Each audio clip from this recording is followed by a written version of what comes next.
നമസ്കാരം പ്രിയപ്പെട്ടവരെ. ഇന്നലെ ഞാനൊരു ചിത്രവും കുറച്ച് വീഡിയോസൊക്കെ കണ്ടു.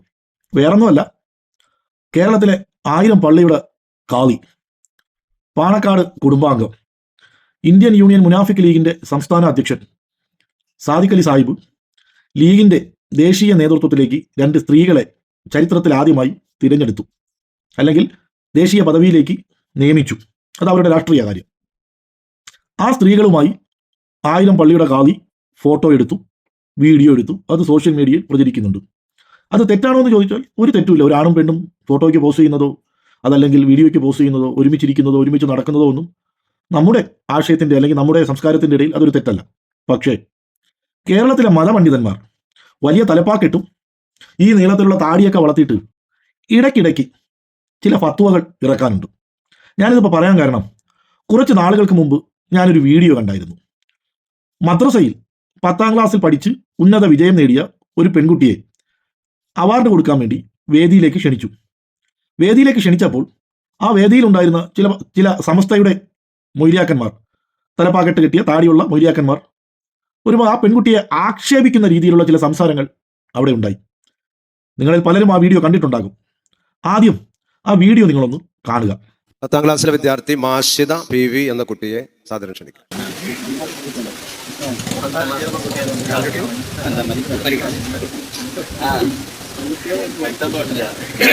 പെൺകുട്ടികൾ 10ാം ക്ലാസ്സിലെ കുട്ടിയാ.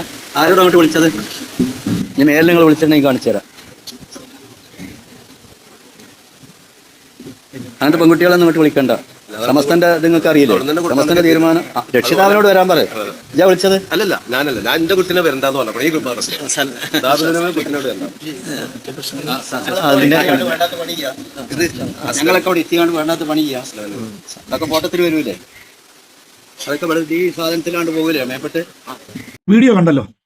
മദ്രസയിൽ 10ാം ക്ലാസ്സിൽ പഠിക്കുന്നു എന്ന് പറയുമ്പോൾ സ്കൂളിൽ ചിലപ്പോൾ 8ലോ 9ലോ ഒക്കെ പഠിക്കുന്ന പ്രായം, 13, 14, 15 വയസ്സുള്ള പ്രായം, ആ മൊയ്ലിയാരുടെ ചെറുമകളാവാനുള്ള പ്രായം.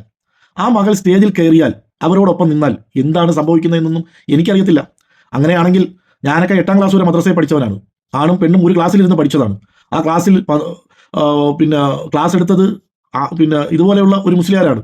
അന്ന് ഞങ്ങൾക്കൊന്നും ഒരു തെറ്റും തോന്നിയിട്ടില്ല. ക്ലാസ് എടുത്ത ഉസ്താദിനും തോന്നിയിട്ടില്ല, ഞങ്ങളുടെ ജമാഅത്തിനും തോന്നിയിട്ടില്ല, ജമാഅത്ത് കമ്മിറ്റിക്കാർക്കും ഒന്നും തോന്നിയിട്ടില്ല. പക്ഷെ അവിടെ ഈ മലപ്പുറം ഭാഗത്തുള്ള, അതായത് സമസ്തയുടെ വേദിയിലേക്ക് എന്നൊക്കെ പറഞ്ഞാണ് സംസാരിക്കുന്നത്. ആ ചെറുമകൾ അല്ലെങ്കിൽ ആ കൊച്ചുമകൾ ആ വേദിയിൽ കയറിയപ്പോൾ എന്ത് ഇസ്ലാമിന്റെ ആശയമാണ് ഇടിഞ്ഞു പോകുന്നതെന്ന് എനിക്കുമല്ല ഒരുപാട് പേർക്ക് മനസ്സിലായിട്ടില്ല. ഇനി അന്ന് ആ വേദിയിൽ ഉണ്ടായിരുന്ന മൊയ്ലിയാക്കന്മാരിൽ ആരൊക്കെ ഇന്ന് ജീവിച്ചിരിപ്പുണ്ട് എന്നെനിക്കറിയില്ല, ആരൊക്കെ മരിച്ചു പോയിട്ടുണ്ടെന്നും അറിയില്ല. പക്ഷെ സമസ്ത ഇപ്പോഴും അവിടെ തന്നെ ഉണ്ടല്ലോ. സമസ്തയിലെ നേതാക്കന്മാരോട് ചോദിക്കാനുള്ളത്, ഈ ഫോട്ടോയെക്കുറിച്ച് നിങ്ങളൊരു ഫത്വ ഇറക്കണം. നട്ടലിന് ഉറപ്പുണ്ടെങ്കിൽ, തിന്നുന്നത് അരിയാഹാരമാണെങ്കിൽ, കഴിക്കുന്നത് വായിലൂടെയാണെങ്കിൽ നിങ്ങൾ ഇതിനൊരു ഫത്വ ഇറക്കണം. കാരണം ഒരു കാര്യം തുറന്നു പറയാതിരിക്കാൻ വയ്യ. ലോകത്ത് ഇസ്ലാമിന്റെ ആശയങ്ങളെ മറ്റുള്ളവരുടെ മുമ്പിൽ ഇത്ര കളങ്കപ്പെടുത്തുന്ന, അല്ലെങ്കിൽ ഇസ്ലാമിൽ ഇത്ര അനാചാരങ്ങളും ദുരാചാരങ്ങളും കൊണ്ടുവന്നിട്ട് മറ്റുള്ളവരുടെ മുമ്പിൽ ഇസ്ലാമിന്റെ ആശയങ്ങളെ കളങ്കപ്പെടുത്തുന്ന ഒരു സ്ഥലം എന്ന് പറയുന്നത് എനിക്ക് തോന്നുന്നു ഇന്ത്യയിലാണ്. അത് ഏറ്റവും കൂടുതൽ കേരളത്തിലാണ്. ലോകത്ത് ഒരിടത്തും ഇസ്ലാമിന്റെ ആശയങ്ങളെ ആരും ഇത്രത്തോളം വളച്ചൊടിക്കാറില്ല. ഇന്ന് യൂറോപ്യൻ രാജ്യങ്ങളിലൊക്കെ ഇസ്ലാം വളർന്നുകൊണ്ടിരിക്കുകയാണ്.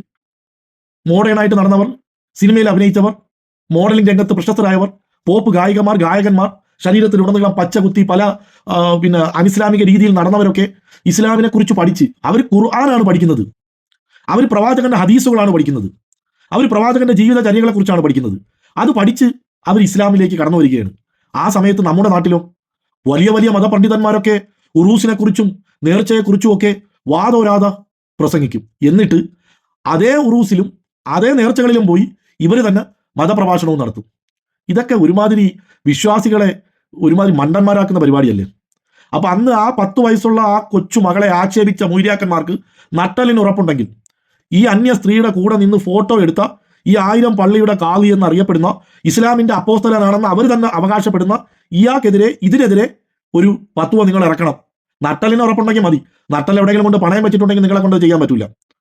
തെറ്റ് ചെയ്യുന്നത് ആരായാലും നമ്മൾ ചൂണ്ടിക്കാണിക്കണം. ഓരോരുത്തർക്കും ഓരോ ശൈലിയാണ്. എൻ്റെ ശൈലി ഇങ്ങനെയാണ്. ഇനി ഞാനിത് പറഞ്ഞ വയസ്സിന്റെ പേരിൽ ഞാൻ സഖാവാണ്, അവന് മതമില്ല, അവർക്ക് സംഖ്യയാണ് എന്നൊന്നും പറഞ്ഞ് ഒരു മൂരികളും വരണ്ട. എൻ്റെ മനസ്സിൽ എത്രത്തോളം തക്കവയുണ്ടെന്നും എത്രത്തോളം ഈമാൻ ഉണ്ടെന്നും പടച്ച റബ്ബിനെ ബോധ്യപ്പെടുത്തിയാൽ മതി. ഒരു മൂരികളെയും അത് ബോധ്യപ്പെടുത്തണ്ട. ഒരാളുടെയും ഈമാന്റെ അളവെടുക്കാൻ അള്ളാഹു കേരളത്തിലെ നല്ല ലോകത്ത് ആരെയും ഏൽപ്പിച്ചിട്ടില്ല. അതാ പടച്ചോ നോക്കിക്കോളൂ. ഇപ്പൊ എനിക്ക് മതമുണ്ടോ, എനിക്ക് മതമില്ലേ, ഞാൻ നിസ്കരിക്കാറുണ്ടോ എന്ന് പടച്ചോനെ ബോധിപ്പിച്ചാൽ മതി. അല്ലാതെ ഒരു മൂരികളെയും ബോധിപ്പിക്കേണ്ട കാര്യം ഇല്ല. അപ്പോൾ കേരളത്തിലെ എത്ര വലിയ തലപ്പാവ് കെട്ടിയ മൊയ്ലിയാക്കന്മാരായാലും താടി നീട്ടി വളർത്തിയ മൊയ്ലിയാക്കന്മാരായാലും ചോദിക്കാനുള്ളത് ചോദിക്കണം, പറയാനുള്ളത് പറയണം. ഇനി 1000 പള്ളിയുടെ കാളി ആയി കഴിഞ്ഞാൽ എന്ത് തെമ്മാടിത്തരവും കാണിക്കാം എന്നാണെങ്കിൽ നിങ്ങൾ അത് പറഞ്ഞാലും മതി, ഞങ്ങൾ അത് കേൾക്കാൻ തയ്യാറാണ്. അപ്പോൾ ഈ വീഡിയോ ചിലപ്പോൾ പലർക്കും ഇഷ്ടപ്പെട്ടില്ല എന്ന് വരും, എനിക്കത് വിഷയമില്ല. നമ്മൾ തെറ്റിനെതിരെ വിരൽ ചൂണ്ടുക, അനീതിക്കെതിരെ സംസാരിക്കുക, അതിനാണല്ലോ പടച്ചിറപ്പ് നമുക്ക് നാവും സംസാരിക്കാനുള്ള കഴിവും തന്നത്. തെറ്റ് ചെയ്തത് ഞമ്മൻ്റെ ആൾക്കാരായതുകൊണ്ട് നമ്മൾ മിണ്ടാതിരിക്കണമെന്ന് എവിടെയുമില്ല. ആദ്യം നമ്മൾ സ്വയം നന്നാവുക, എന്നിട്ട് നമ്മൾ മറ്റുള്ളവരെ കളിയാക്കാൻ നിൽക്കുക, മറ്റുള്ളവരെ കുറ്റം പറയാൻ നിൽക്കുക. അവരുടെ മതത്തിൽ എന്ത് നടക്കുന്നു, ഇവരുടെ മതത്തിൽ എന്ത് നടക്കുന്നു, അതൊന്നും നമ്മൾ നോക്കണ്ട, അത് അവർ നോക്കിക്കോളും. നമ്മുടെ മതത്തിലുള്ള ഈ അനാചാരങ്ങളെയും ഈ അന്ധവിശ്വാസങ്ങളെയും ഈ ദുരാചാരങ്ങളെയും ഒക്കെ ആദ്യം ഉപേക്ഷിക്കുക. ഇന്ന് സൗദി അറേബ്യയിൽ പോലും ഇല്ലാത്ത ഇതാണ് നമ്മുടെ കൊച്ചു കേരളത്തിനകത്ത് മത തലയ്ക്ക് പിടിച്ച മൊയ്ലിയാക്കന്മാർ ഫത്വകൾ പുറപ്പെടുവിപ്പിക്കുന്നത്. അതിനെയൊന്നും നമുക്ക് മിണ്ടാതിരിക്കാൻ പറ്റത്തില്ല. ഓക്കെ, അപ്പോൾ കേരളത്തിലെ മൊയ്ലിയാക്ക് ഏതെങ്കിലും ഒരു മൊയ്ലിയാർ പറഞ്ഞാൽ മതി, നമുക്ക് സന്തോഷമാവും. അത് തെറ്റായിപ്പോയി, 1000 പള്ളിയുടെ കാലി അത് ചെയ്യാൻ പാടില്ല എന്ന്.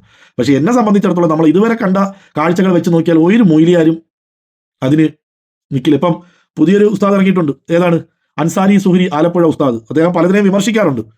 പക്ഷെ ഞമ്മൻ്റെ ആൾക്കാർ ചെയ്യുന്ന ഇതുപോലെയുള്ള തെമ്മാടിത്തരങ്ങൾക്കെതിരെ അദ്ദേഹം വിമർശനം കുറവാണ്. എന്തായാലും അൻസാരി ഉസ്താദെങ്കിലും വിമർശിക്കുമെന്ന് കരുതി ഞാൻ നിർത്തുന്നു.